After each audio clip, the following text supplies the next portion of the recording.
Welcome to our YouTube channel first step. आज हम चर्चा करेंगे यूजीसी नेट जेआरएफ दिसंबर 2025 सेशन का जो पेपर 1 का हमारा सीरीज चल रहा है।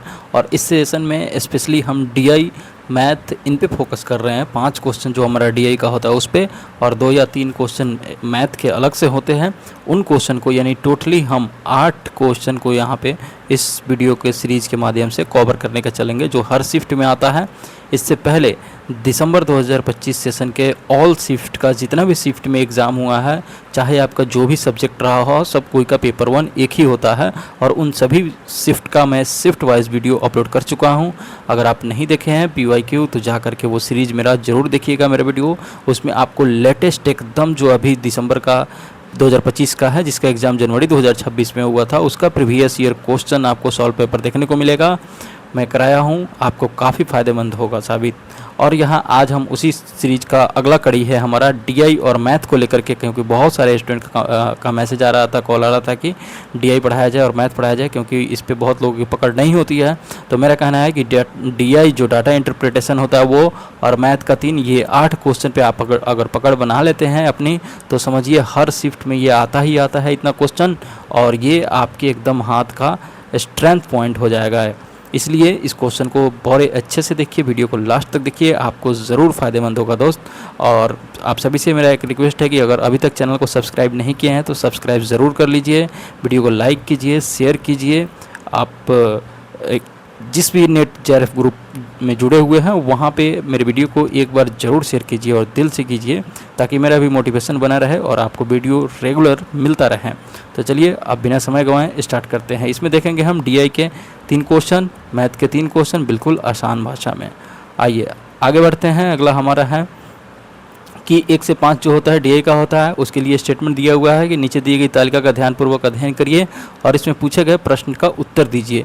इसमें जो है 5 प्रकार के उत्पाद की बात की जा रही है। कौन है? ए है, ए, बी, सी, डी और ये 5 ठो उत्पाद के प्रकार है, और उसके निर्माण संख्या जो है वो हज़ारों में दी गई है, और उसी से संबंधित निर्माण वर्ष भी दिया गया है, और फिर इसके अकॉर्डिंग हमको बताना है उस पर जो भी सवाल पूछा जाएगा। तो ये समझ गए। अब एक और पाई चार्ट मतलब एक चार्ट देखिए, जो टेबल यहाँ तालिका बनाया गया है, यहाँ पे देख लीजिए। अभी हम समझाए कि ये वर्ष दिया हुआ है 21 से लेकर 25 तक का, ठीक है। उसके बाद ए एक उत्पाद है, उसके बाद बी एक उत्पाद है, फिर सी एक उत्पाद है, डी और ई, ये 5 उत्पाद है। इनका निर्माण जो है 1000 में, यानी ये जो 29 दिया हुआ है ना, ये 29,000 इसको मान पड़िएगा। 45 जो दिया हुआ है इसका मतलब हुआ 45,000, क्योंकि ये 1000 में प्रोडक्शन कर रहा है।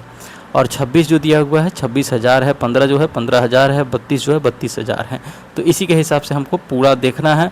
इधर 21, 2021, 22, 23, 24, 25 जिस भी वर्ष का पूछेगा उसको देखना है। अब चलिए चलते हैं सवाल पे। पहला सवाल हमारा क्या कह रहा है, देखिए पहला ही सवाल कह रहा है कि वर्ष 2021 में उत्पाद डी का उत्पादन, पहले यहाँ तक आया, 2021 में उत्पाद डी जो है वो कितना उत्पादन करता है, और उसके बाद वर्ष 2024 में इसके उत्पादन से लगभग कितने प्रतिशत कम हुआ है। तो हम क्या करेंगे, 2021 में डी का उत्पादन निकालेंगे, ठीक है ना। किसका उत्पादन निकालेंगे? डी का उत्पादन निकालेंगे, डी का उत्पादन निकालेंगे। और फिर उसके बाद 2024 का हम निकालेंगे, 2024 में डी का क्या उत्पादन है, और ये दोनों का जो अंतर होगा उसको यहाँ रखेंगे, और नीचे में हम क्या रखेंगे, लेटेस्ट वाला जो डी में 2024 में आया हुआ है, और फिर 100 से मल्टीप्लाई करेंगे। तो अब कहाँ से आएगा कि डी का उत्पादन 2021 में कितना हुआ, 24 में कितना हुआ, फिर कितना प्रतिशत कम है वो, क्योंकि यहाँ ऑलरेडी कम दिया हुआ है तो वो निकालना है। चलिए आइए अब आते हैं इस टेबल पे, क्योंकि सवाल समझने के बाद आपको हर बार इस टेबल पर आना है, क्योंकि जो भी गिवन डाटा है वो इस टेबल में दिया हुआ है। तो सवाल में कह रहा था कि 2021 में डी का उत्पादन, तो हम क्या करेंगे, यहाँ पर 2021 में डी लिखेंगे। डी इतना से आप समझ जाइएगा कि 2021 में डी का उत्पादन पूछा जा रहा है। तो आप देखिए 2021 में ए का उत्पादन 29 है, बी का 45,000 है, सी का 46,000 है, और डी का कितना हज़ार है, तो ये 15,000 है दोस्त। तो यहाँ पे लिख देंगे हम 15,000 लिखेंगे, ठीक है। 3 0 हो गया हमारा 15,000। उसके बाद हम किससे कंपेयर करना है, फिर 2024 से कंपेयर करना है। 2024 में डी का निकालेंगे हम। तो 2024 में डी का देखिए कितना है, 2024 ये रहा, और डी का हमारा कितना रहा, 7,000 रहा, 27,000 सॉरी 27 हज़ार, 27 पे 3 गो जीरो, 27,000 रहा। अब हमको क्या करना है, इनका कितने प्रतिशत कम है वो निकालना है कि 2021 में कितने प्रतिशत कम रहा है। स्पष्ट दिख रहा है कि यहाँ पे जो है 15,000 है, 15,000 है, यहाँ 27,000 है। तो पिछले वर्ष की तुलना में करेंगे यहाँ से तो क्या होगा, पिछला वर्ष में कम था, कितना कम था, तो अब 27 में से क्या घटाएंगे, 15,000 घटा लेंगे और नीचे में कितना हो जाएगा हमारा, तो ये 27,000 हो जाएगा और यहाँ 100 से गुना कर देंगे। यहाँ का 1000 ये दोनों में से यहाँ का 1000 से कट गया। तो इसको देखिए कैसे करेंगे, 27 में से 15 घटाइएगा कितना आ जाएगा, 12 आ जाएगा। अब बट्टे 27 हो गया, अगुने 100 हो गया, यानी कि 1200 बट्टे 27। अब इसको आप कैलकुलेट कीजिएगा तो ये आएगा 44.44%, यानी कि लगभग 44% आया। आइए अब फिर सवाल पे चलते हैं, देखते हैं कि कितना है। यानी कहने का मतलब है कि 2021 में जो है 24 की तुलना में डी का उत्पादन 44% कम रहा है। तो वो कम कहाँ से आएगा, वो कम आ जाएगा हमारा ऑप्शन नंबर डी, यानी 44% कम है। अब आते हैं अगले क्वेश्चन में की तरफ। है ना आसान, बिल्कुल आसान है, समझ लीजिएगा तो बिल्कुल आसान है, नहीं समझिएगा तो बहुत हार्ड है। अब देखिए दूसरा नंबर क्वेश्चन कह रहा है कि निम्नलिखित में से किस वर्ष के दौरान उत्पाद बी का उत्पादन प्रतिशत, ठीक है ना, उस वर्ष के संयुक्त उत्पादन के संदर्भ में सबसे कम है। अब यहाँ पे एक शब्द समझिए, संयुक्त उत्पादन कह रहा है। तो संयुक्त उत्पादन कह रहा है ना कि आप जिस भी वर्ष का कीजिए, मान लीजिए कि 2021 का हम लेके चले, ठीक है। तो 2021 में बी का उत्पादन हम देखेंगे, 2021 में बी का उत्पादन देखेंगे, ठीक है ना, बी का उत्पादन। और नीचे में जो है उत्पादन प्रतिशत जो है क्या संयुक्त उत्पादन दे रहा है। तो संयुक्त का क्या होगा, 2021 में जितना भी हुआ होगा ना, प्लस प्लस ये प्लस इतना प्लस इतना प्लस ये करके और 100 से मल्टीप्लाई करके तब जाके निकलेगा ये हमारा परसेंटेज। बिल्कुल इसी तरह करना है। तो अब चलिए, ये एक वर्ष का निकला 2021 का, फिर 22 का निकालेंगे, 23 का निकालेंगे, 24 का निकालेंगे। यहीं 4 ऑप्शन में दिया हो तो यहीं 4 निकालेंगे, बाकी 5वां निकालने की ज़रूरत नहीं है। तो आप चलते हैं फिर उस टेबल की तरफ और उस टेबल पे चलते हैं और इस सवाल का जवाब हल करते हैं। देखिए आ गए हम लोग इस टेबल की तरफ। टेबल में हमारा क्या है कि वर्ष 2021 के दौरान जो है बी का उत्पादन संयुक्त उत्पादन का कितना प्रतिशत है वो निकालेंगे। तो देखिए 21 में जो है 45 है और ये टोटल पर कितना है, यानी कि इसको जोड़िएगा तो ये जोड़कर कितना हो जाएगा दोस्त, ये जोड़ करके हमारा, आप इसको जोड़ लीजिए, ये आएगा 147, 147 आया। और इस पर हमको कितना का निकालना है, तो 45 का निकालना है। इसको 100 से मल्टीप्लाई कीजिए तो ये परसेंटेज में आ जाएगा। फिर आप इसको कटाइए छटाइए, ठीक है, इसको कटाइएगा तो ये कट करके कितना आएगा हमारा, ये आपको कट करके आएगा लगभग 30.61%, ठीक है ना। तो ये हमारा किसका निकला 2021 का 30.6% निकला 2021 के लिए, ठीक है। और फिर इसी तरह हम 2022 का निकालेंगे। 22 में हमारा बी का क्या उत्पादन है, 52 है, बाकी कुल जोड़ेंगे, ठीक है ना। तो कितना आ गया, 52 आ गया और नीचे बट्टा में कितना हो जाएगा, इसको जब आप जोड़िएगा तो ये हो जाएगा 203 और इसको 100 से मल्टीप्लाई कीजिए तो ये हमारा हो जाएगा लगभग कितना आ जाएगा, लगभग 25% आ जाएगा, 25%। तो दो ठो तो हम यही निकाल लिए 21 और 22 का। अब चलते हैं 23 और 24 का निकालना है आपको। बस अब यहाँ याद रखना है 30.6 और ये एक लगभग 25%, ठीक है। तो अब इसको निकालना है हमको किसका, 23 का। 23 में देखिए बी का उत्पादन जो है कितना है, 54% है, 54,000 है, ठीक है ना। उसके बाद जो है कुल इसका जब आप जोड़िएगा तो वो कितना हो जाएगा, 54,000 को 1000 में रहने देंगे और ये भी नीचे वाला 1000 में आएगा, जोड़ करके कितना आएगा 237 आएगा 1000। तो 1000 से 1000 कट गया, इसको सीधा हम 100% से मल्टीप्लाई कर देंगे, परसेंटेज निकल जाएगा हमारा। और जब आप इसको कटाइएगा तो ये कट करके जो है वैल्यू हमारा कितना आ जाएगा, 22.78% आ जाएगा, ठीक है। अब 22.78% आया तो इसको याद रखिए कि 23 में जो है हमारा कितना आया था, 22.78 और 22 में कितना आया था, लगभग 25%। और 21 में कितना आया था, तो तो लगभग 30% आया था, ठीक है ना।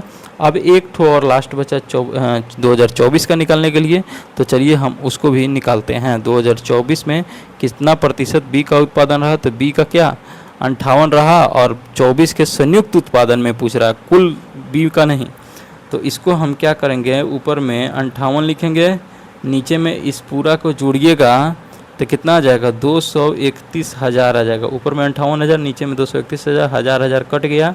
अब इसको क्या करेंगे 100% से गुना कर देंगे। जब करिएगा तो अब ये आएगा हमारा कितना आएगा, ये आ जाएगा लगभग 25.1%, ठीक है ना, 25.1% आ जाएगा।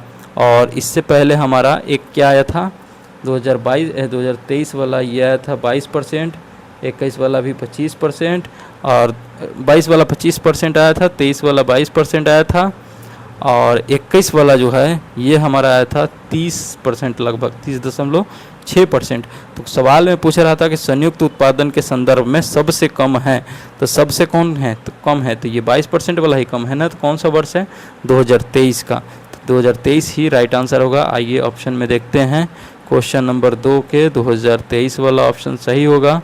तो देखिए 2023 जो है क्वेश्चन नंबर 2 के लिए ऑप्शन नंबर सी में है, सी इज ए राइट आंसर हो जाएगा। अब आगे बढ़ेंगे क्वेश्चन नंबर 3 के तरफ। क्वेश्चन नंबर 3 कह रहा है कि यदि हम प्रत्येक वर्ष उत्पाद सी और ई के संयुक्त उत्पादन पर विचार करें तो वर्ष 23 और 25 में उनके संयुक्त उत्पादन का अंतर क्या होगा। काफ़ी आसान क्वेश्चन है, कुछ इसमें नहीं है।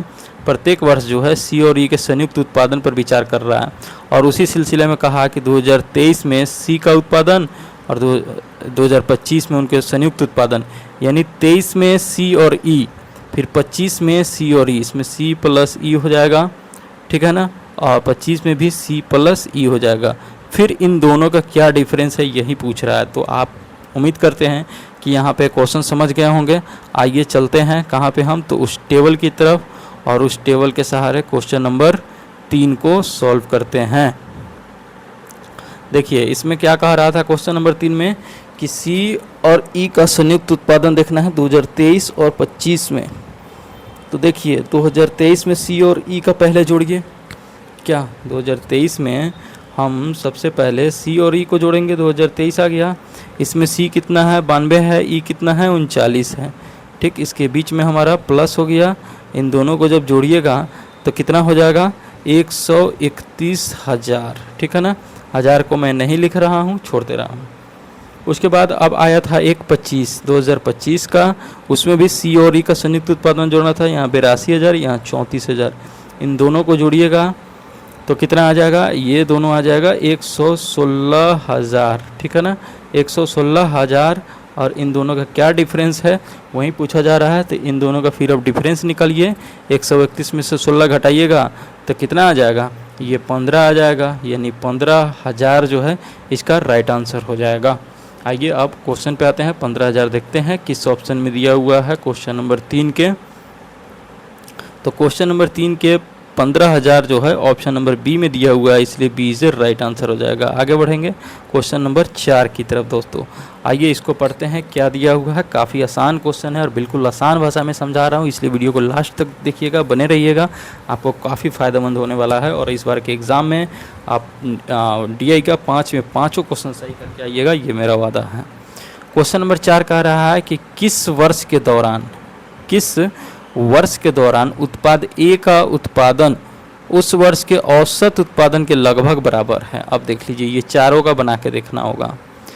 ये जो वर्ष दिया हुआ है चारों, उस वर्ष में देखना है कि ए का उत्पादन उस वर्ष के कुल उत्पादन के, उस वर्ष के कुल औसत उत्पादन के लगभग बराबर है, यानी कि उस वर्ष का टोटल उत्पादन जितना हुआ उसका औसत निकालेंगे और फिर उसमें ए का देखेंगे, तो वो देखेंगे कि कौन उसके लगभग बराबर में है। तो आइए कौन कौन ऑप्शन दिया हुआ है, 21, 22, 23, 24 का दिया हुआ है, तो हम इन्हीं चारों का निकालेंगे और बाकी छोड़ देंगे। तो इसके लिए चलेंगे अब हम फिर से उसी टेबल की तरफ। याद रखिएगा क्वेश्चन को उत्पाद ए के बारे में निकालना है। अब आते हैं टेबल पे। तो जब टेबल पे आइएगा तो ए का और उस वर्ष का टोटल एवरेज कितना हो रहा है उसके बारे में ये क्वेश्चन रिलेटेड है, वही हमसे पूछा जा रहा है। तो देखिए, अगर हम 2021 का मान के चलें, मान ले कि हम 2021 को लेकर चल रहे हैं, तो इस टोटल का एवरेज कितना होगा वो निकालेंगे, और इसमें ए का हमारा कितना है 29,000 है, ठीक है ना। तो देखेंगे कि क्या वो उसके लगभग बराबर है या नहीं, वही बताना है इस सवाल में। तो इसके लिए हम क्या करेंगे, सबसे पहले हम करेंगे कि पहले 2021 का निकाल लेंगे। जब हम 2021 का निकाल लेंगे तब उसके बाद 2022 का निकालेंगे, 2023 का निकालेंगे। तो यहाँ तो ये तो पता चल गया कि ए का 2021 में 29 है, ये निकालने की ज़रूरत नहीं है। और ये जब टोटल जोड़िएगा दोस्त, तो ये हो जाएगा हमारा कितना हो जाएगा, इसको अभी हम जोड़े हुए थे इससे पहले वाले क्वेश्चन में, तो इसको जोड़ करके और उसमें आप यहाँ प्लस लगा दिए 29 प्लस 45 प्लस 36 प्लस 32। देखिए 2 5 7 7 6 13 13 13 5 18 18 9 27 के 7 हाथ में 2 2 3 5 5 1 6 6 2 8 8 4 12 12 12 2 14 147 आया। इसमें कितना से भागा दीजिएगा, 1 2 3 4 5, तो यही हमारा औसत निकलेगा ना जी। इसको भाग दे के औसत निकालिएगा तो आएगा 29.4, और यहाँ क्या दिया हुआ है 29 दिया हुआ है। तो यही हमारा इसके लगभग बराबर में होगा दोस्त, कि 2021 जो है वो लगभग बराबर में है। अदरवाइज़ आप और भी ऑप्शन को बना करके चेक कर सकते हैं। हमारे हिसाब से राइट आंसर यहीं से हम दे सकते थे, क्योंकि ये 0.5 से कम है, तो ये 29 के ही लगभग बराबर में जाएगा। लेकिन फिर भी अपने विश्वास के लिए आगे वाले भी हम बना करके देखेंगे। देखिए इसमें जो है अब 2022 दिया हुआ है ना, और इसमें ए का दिया हुआ है कितना 32, और इन सभी को जोड़ दीजिए और इन सभी का एवरेज निकालिए। तो देखिए जोड़िए 5 6 11 11 8 19 19 2 21 21 21 2 23 23 के 3 हाथ में 2 3 2 5 5 2 7 7 5 12 12 5 17 17 3 20 203, और ऊपर कितना है 32 है, ठीक है। इसको जब भाग दीजिएगा तो ये हो जाएगा हमारा 40.6 हो जाएगा, लेकिन यहाँ तो 32 ही दिया हुआ है, तो ये काफ़ी डिफरेंस है, इसलिए हम यहीं से राइट आंसर दे देंगे। अदरवाइज आप बनाना चाहें तो और भी बना सकते हैं इसको, लेकिन उतना टाइम एग्ज़ाम में नहीं व्यर्थ करना है। यहीं जब पकड़ा जाए तो हमको वहीं पे पकड़ के मार देना है। तो देखिए 2004 नंबर क्वेश्चन जो कर रहा है, इसका राइट आंसर हो जाएगा 2021, ठीक है। अब हम चलेंगे अगले क्वेश्चन की तरफ।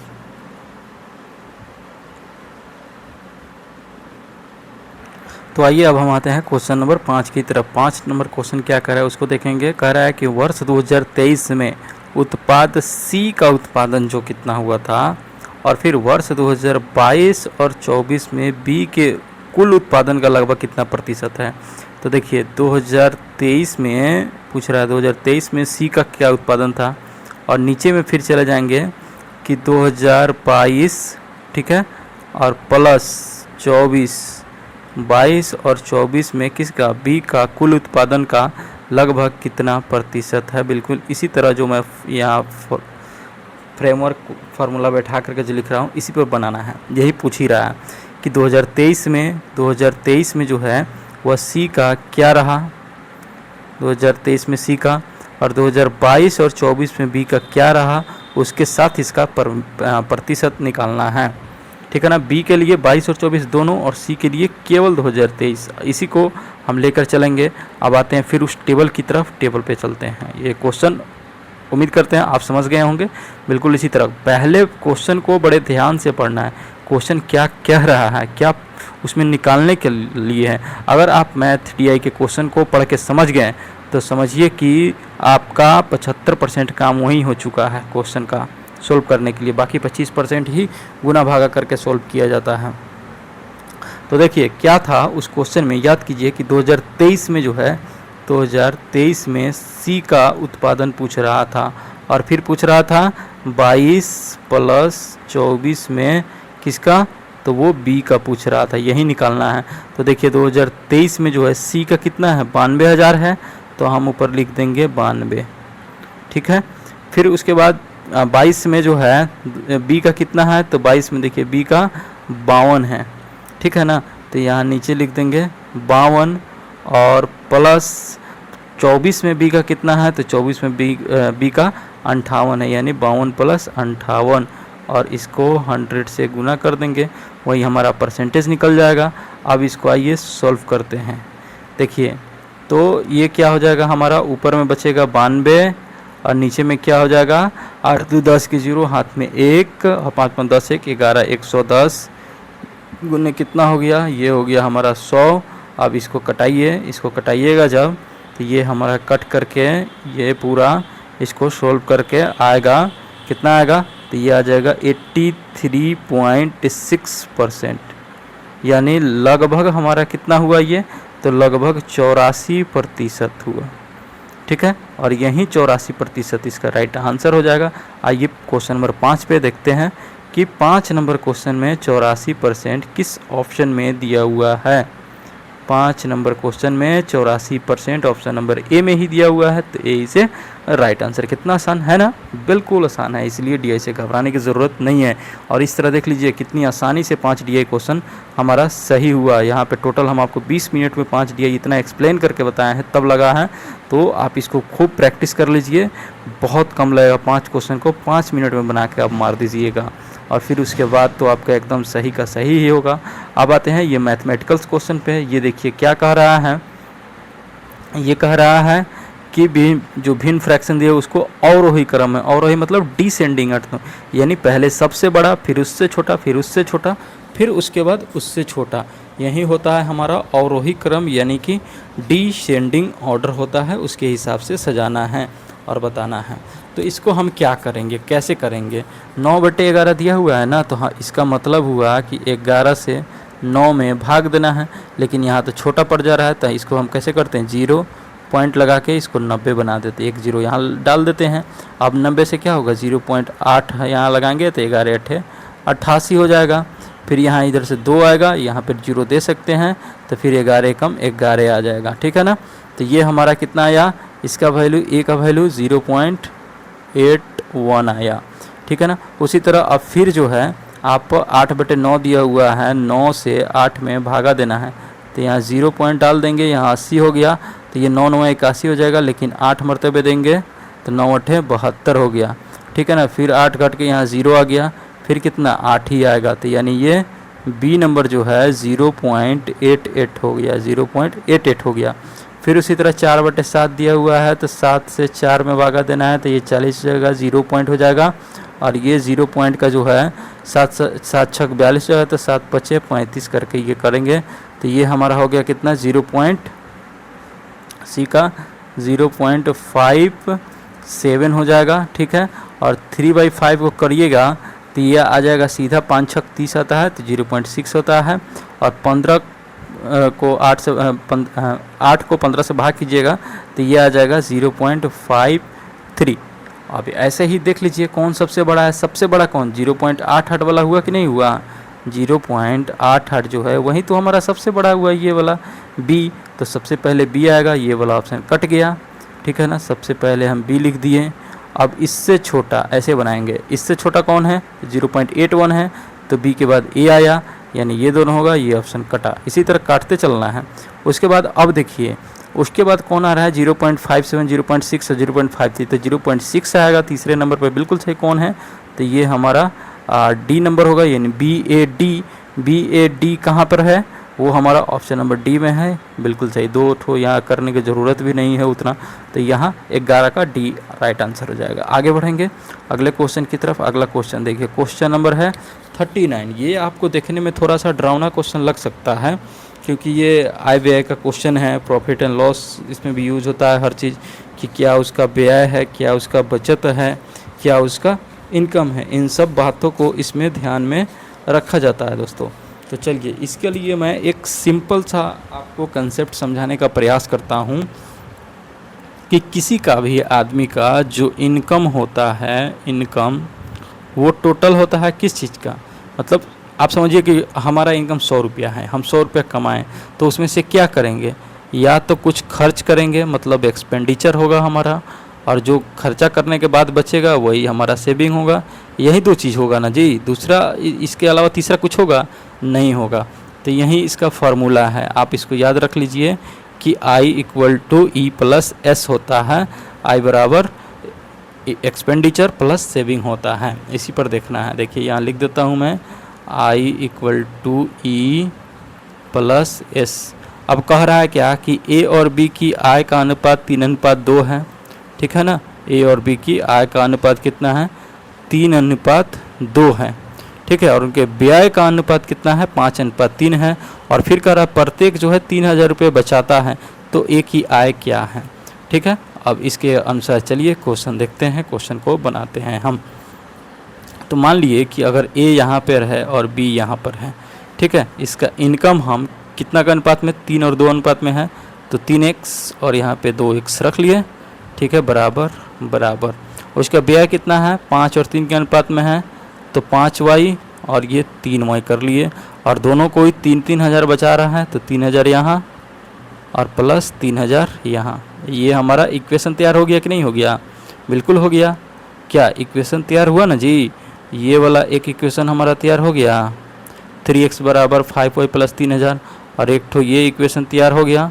इन दोनों को सोल्व कीजिए और x और y का मान निकाल लीजिए। तो आपको तो यहाँ x हमारा इनकम से ही निकालना है, और पूछ भी रहा है इनकम कि a की आय क्या है, तो x का वैल्यू ही निकाल के हो जाएगा। तो हम y को कटाने का प्रयास करेंगे, तो आपको एक पता होगा, एक दो इक्वेशन जब हो जाते हैं तो इसको फार्मूला होता है एक सोल्व करने का। वो फार्मूला क्या है, तो देखिए y वाले को हम यहाँ फैक्टर 5 है, यहाँ 3 है, तो यहाँ हम 3 से गुना कर देंगे और यहाँ हम 5 से गुना कर देंगे दोनों इक्वेशन में, और इसको घटा देंगे, ठीक है ना।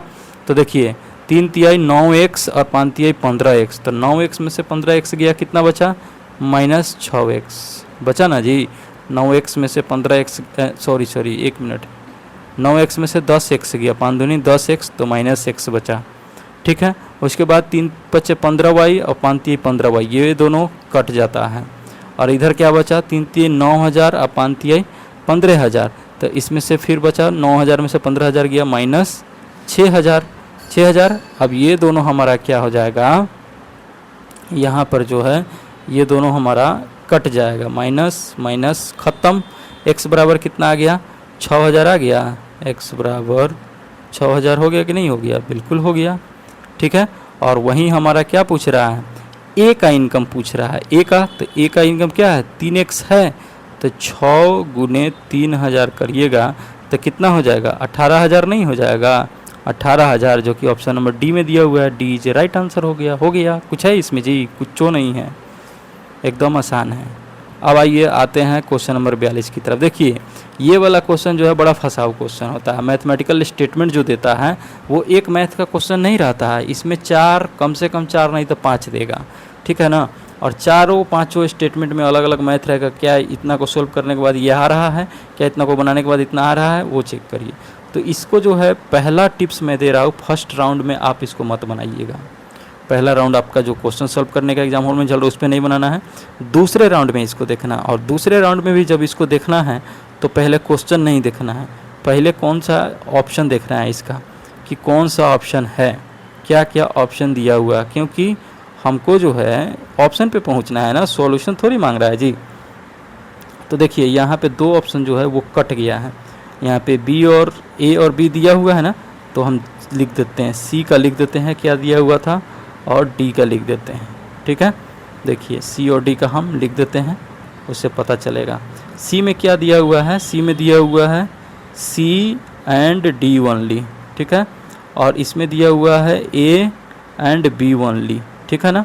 यहाँ पे लिखते हैं, ऊपर में लिखते हैं सी ऑप्शन में दिया हुआ है और डी ऑप्शन में क्या दिया हुआ है, तो वो देखिए सी में दिया हुआ है सी डी ओनली, ठीक है ना। और डी में दिया हुआ है ए और बी ओनली, ठीक है, ये दोनों दिया हुआ है। और यहाँ पे बी सी डी दिया है और बी सी दिया है। तो इसमें आप देखिए कि कौन जो है तीनों में आ रहा है। तो आप देख रहे हैं ना कि मैक्सिमम में बी और सी आ रहा है कि नहीं आ रहा है, बी और सी मैक्सिमम में आ रहा है। तो अब हम चेक करेंगे एक ठो ए को और एक ठो डी को चेक करेंगे बना करके, बस दूसरा कुछ नहीं चेक करेंगे, इसी से हम ऑप्शन छांट लेंगे। आइए सीधा डी ए चेक कर देते हैं पहले। यहाँ जो डी दिख रहा है ना, नहीं तो स्लाइड खसकाना पड़ेगा उधर, अगर इससे हो जाए तो ठीक है, नहीं तो फिर हम ए को बना कर देखेंगे। देखिए कह रहा है, इसका वैल्यू दिया है कि यहाँ पर जो है 1 प्लस 1/2, 1 प्लस 1/2, ठीक है, दिया है। उसके बाद प्लस 1 + 1/3 दिया है, प्लस 1 + 1/4 और ये गया है आगे बढ़ते हुए, फिर प्लस 1 + 1/20 दिया हुआ है ऐसे, तो बिल्कुल यहीं दिया हुआ है 120 दिया है, 1/20 नहीं 120, और इसका वैल्यू क्या 60.5 है, वही चेक करना है। तो इसको हम कैसे चेक करेंगे, तो देखिए इसको जब सोल्व कीजिएगा, इसको अगर आप सोल्व कीजिएगा तो कितना आएगा ये इसका वैल्यू, इसको हम क्या लिख सकते हैं, 2 × 2 1 3/2 लिख सकते हैं, 3/2 लिख देंगे, ठीक है। उसके बाद फिर इसको सॉल्व कीजिएगा तो इसको क्या लिखेंगे, ये हमारा प्लस नहीं होगा, गुना नहीं होगा, हाँ ठीक है।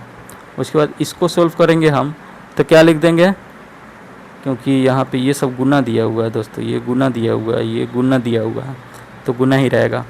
अब ये जो है इसको वैल्यू करिएगा तो 3 × 3 = 4, 4/3 हो जाएगा। फिर ये इसको अगला वाला को गुना कीजिएगा तो 5/4 हो जाएगा, और ये क्रम इसी तरह आगे बढ़ता जाएगा। आगे बढ़ते हुए कितना हो जाएगा, इसको जब सोल्व कीजिए तो 120 है, 120 से कम 120 प्लस 1, तो ये कितना हो जाएगा 121/120। अब देखिए यहाँ पे क्या कट रहा है उसको पहचानिए, कटने वाला को पहचानिए। देखिए ये जो है 3 से 3 कट गया, 4 से 4 कट गया, उसी तरह 5 से 5 कट जाएगा, ठीक है। ऊपर वाला कटते जा रहा है, नीचे वाला बचते जा रहा है, तो एक समय ऐसा आएगा जब यहाँ पे नीचे वाला कट जाएगा, इधर का ऊपर वाला बच जाएगा, इधर का नीचे वाला बच जाएगा। बचा कितना हमारा 121/2, और ये बराबर किसके है, तो ये 60.5 के बराबर है, यानी कि हमारा ऑप्शन डी जो है बिल्कुल सही है। डी सही है ना जी। तो अब देखिए डी किस में है, तो इसमें जो है केवल ऑप्शन बी में केवल BC दिया है, तो ये गलत हो गया ना, क्योंकि सही के पूछना है। अब इसमें जो डी नहीं दिया है ये भी गलत हो गया। बचा क्या, एक CD यहाँ पे दिया हुआ है, एक BCD यहाँ पे दिया हुआ है, तो CD तो दोनों हो गया। अब देखेंगे बी को, बी एक चेक कर लेना है कि बी सही है कि नहीं, क्योंकि अभी हमारा ऑप्शन 50-50 पे आ गया है। अब बी को चेक करने के लिए चलेंगे स्लाइड नंबर इधर की तरफ। क्या कह रहा है कि एक भिन्न है जिसके 6/7 के अंश और हर में से वह संख्या घटाई जाती है जिससे भिन्न 3/4 प्राप्त होता है, तो और वह संख्या कितना है, 3 है, ये बताना है चेक करके, 3 है कि नहीं है वो बताना है। कह रहा है क्या कि कोई भिन्न है 6/7, तो लिख लेंगे हम 6/7। इसमें से कितना कितना घट रहा है वो नहीं मालूम, लेकिन सेम घट रहा है, और ये किसके बराबर आ रहा है, तो ये हमारा 3/4 के बराबर आ रहा है। तो अब इसको फैक्टराइज कर दीजिए, ऊपर नीचे तिरछा भागे गुना इसको, तो इसको कितना लिखेंगे 24 - 4x बराबर 21 - 3x, ये हमारा इक्वेशन बनेगा। अब इसको सोल्व कीजिए, देखिए 24 में से 21 गया, कितना हुआ 3, और ये 4 उधर जाके बचेगा 3 x माइनस के साथ, तो ये बचा x का वैल्यू कितना आ गया 3 आ गया हमारा। तो x ही तो वो संख्या है जिसका वैल्यू 3 है, यहाँ यानी कि b हमारा सही है और d सही है। आइए ऑप्शन में देखते हैं किसमें जो b और d है, एक यहाँ पे लिखे थे ना हम c वाला में और d वाला में। c वाला में सिर्फ c d था और d वाला में सिर्फ a और b था, तो b और d दोनों होना चाहिए, जो कि ऑप्शन नंबर ए में है, तो A is a right answer हो जाएगा। इस हिसाब से हम क्या आपको बताएं कि 2 स्टेटमेंट ऐसा था जिसको बनाने कैलकुलेट करने से आप बच गए और राइट आंसर तक पहुंच गए। तो बिल्कुल इसी टिप्स का मेरा यूज़ कीजिएगा, ये कोई नहीं बताता है दोस्तों जो मैं आपको बताया हूँ। नहीं तो आपके पास समय ज़्यादा है तो फिर बनाते रहिए, पता चलेगा कि 4 क्वेश्चन बनाने वाला समय जो था उसमें आप एक ही क्वेश्चन बना पा रहे हैं, तो फिर उसका कोई फ़ायदा नहीं रहता है। लेकिन अगर आप मुझसे पढ़ के जा रहे हैं तो ऐसी गलती नहीं करेंगे और बेहतर शॉर्ट ट्रिक अप्रोच के साथ एग्ज़ाम में क्वेश्चन को सॉल्व करेंगे। तो कैसा लगा वीडियो को आप कमेंट करके ज़रूर बताइएगा दोस्तों, और चैनल को लाइक सब्सक्राइब शेयर करना ना भूलिए। धन्यवाद।